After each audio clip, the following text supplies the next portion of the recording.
Today we continue our series through 4 of the 5 new bottles of Benchmark with Benchmark Bonded. Benchmark Bonded uses Buffalo Trace's #1 low rye mash bill. This bottle follows the laws of the Bottled and Bond Act, which requires any bottle that is bottled and bond to be from the same distiller, the same distillation season, at least 4 years old, and bottled at 100 proof. We paid $15 for our bottle, which has an average retail price of $20. As always, your prices may vary. Enjoy. Thanks, Joyce.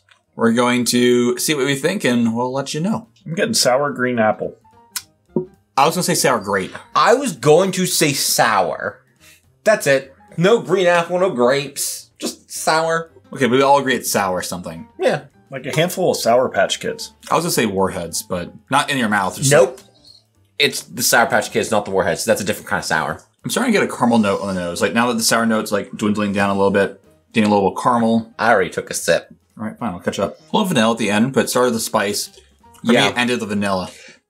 It started with, like, a sour and a spice. And it did end on, like, a sweeter vanilla-y. But that spice is a straight throat punch. Cajun spices, not baking spices. A little bit of baking spice, but you're right. It's more like Cajun-y or like this is Cayenne, spicy Tabasco, cayenne. Which kind of disappoints me because off the nose, I was wanting more baking spices. I was anticipating like baked apple pie. I would have liked it to be a little sweeter.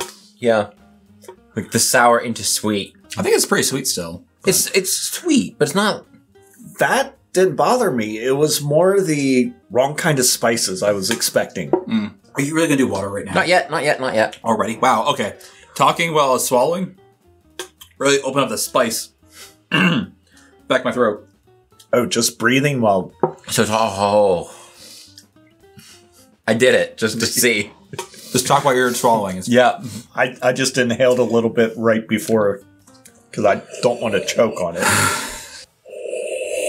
I'm just going to be over here huffing it. So if you see a mugshot of Eric with silver paint all over his mouth, we kind of know. No, just whiskey. Just huffing whiskey. That's our new shirt. Just whiskey. Just huffing whiskey.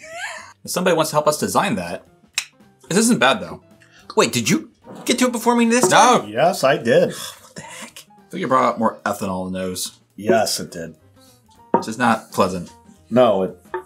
I disagree. I do not think it brought more ethanol. I think it made the nose more enjoyable. I think there's more of like a... I'm not sure what the note is. Fig. That's the note I'm getting on the nose. Some sort of like darker fruit. Yeah. It's still spicy on the palate, but I like... It's more of the baking spice mixed with the spicy spice. I'm getting more sweetness on the palate now. And yeah, I'm getting more sweetness. Yeah, especially on it's very sweet forward now, which lends I'm still getting a lot of sweetness on the finish too, though. Which lends to that baking spice flavor. This is what I was looking for with the nose from the beginning. For the second time today, much more enjoyable with water. Oddly enough, adding water to me puts more ethanol on the finish. I think you're right. Which is something I don't normally identify on a finish. I'm starting to get grapefruit on the nose. Some sort of citrus rind. Yeah, but I feel like it's not as potent as like lemon or orange. It's not a grapefruit, but it's not lemon, lime, or orange. No. Tangerine? Too close to oranges for me. I mean, wait. There's not that many citrus fruits left. Yeah, I'm saying, what other citrus fruits are there? Because it's somewhere between. Is it a combination of like maybe like a lower grapefruit with a little bit of orange? And maybe. Like a citrus punch. All right, so we're going to do some ratings now. We want to know what you guys think of the nose, palate, and finish. The nose on this one I found very intriguing. I want to give it a 4. No, make that a 3.5. I want to give it a 3.5. I really like the nose. I like the sour notes that we were getting. That sour fruit punch kind of thing. I don't know how to describe it. When I went in for the taste, I was just so disappointed by the type of spices that I was getting. I was really, really hoping to get baking spices and got nothing but cayenne pepper, black pepper, white pepper, Cajun wing spiced rub. So I'm actually going to give a 1.5. Ooh. Okay. It just hurt it for me. And then the finish, I kind of like the finish. It helped recover that disappointing palate. I'm going to go up to a 2.5 on that. Wasn't really anything major that kicked it over the top, but it helped the palate a little bit. Adding water to this, it changed the profile a little bit. It helped that palate. It gave those spice flavors that I was looking forward to, but then it changed the nose. All around, it's like if there was a way that I could get the neat nose and the watered down palate, this would be a great whiskey. I was prepared to give this one very poor ratings on the nose. However, Keith, in his assessment, reminded me, I liked that first sour impression I got. So I'm going to give it a 2.5 on the nose. It was inviting at first, but sour is not enough. I'm going to give it a 3 on the palate. It was acceptable, nothing super special, nothing done incredibly well, but nothing done poorly. In the finish, I want to say plain, but it wasn't even quite that. I'm going to give it a 2 on the finish. There just wasn't enough there on the finish. Keith is right, though. The nose is better without water. The rest was better with the water. I would concur with that. I'm going to go 3 on the nose, 3 on the palate, and honestly a 2.5 on the finish. I thought it was fine. I did not really care for the sourness of the notes on the nose. Mm-hmm. I'm not a big sour person. I don't really like a lot of sour stuff.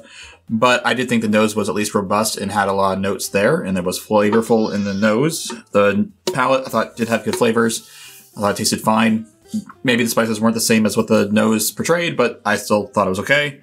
And then on the finish, it was fine. With those ratings, we're going to go ahead and jump into doing the guesses for these two. We want to know what type of whiskey you think this is, what the proof is, what you would be willing to pay for it, and what you think retail is. Not necessarily in that order. See, because we're doing this whole series, I want to say it's bourbon because the last two have been bourbon to me. Okay. However, I don't think this is bourbon. It's not good enough to be bourbon. But neither was Old Crow, and then it ended up winning. So you never know. It was really good Irish? That's what we said. It was good Irish. It was a good Irish. This for an Irish. This, I think, could be a good Irish. This could be an acceptable Irish, rather, I guess. So I think it's Irish, even though my gut says it's bourbon. I do think this is lower end. I'm going to say 80 proof. I think it probably retails around 15. I would be willing to pay 12. I'm going to stick with bourbon on this. That seems to be the trend. 84, 85 price point. I'm going to say retails for 15, and I'm not buying it. So if you had to pay for it, if I had to pay for it, if I had to buy it, $8. $8? Okay. So you're saying that you'd be more willing to pay to buy Old Crow than this? Yes. I'd be way more willing to buy Old Crow than this. Yes, I did not.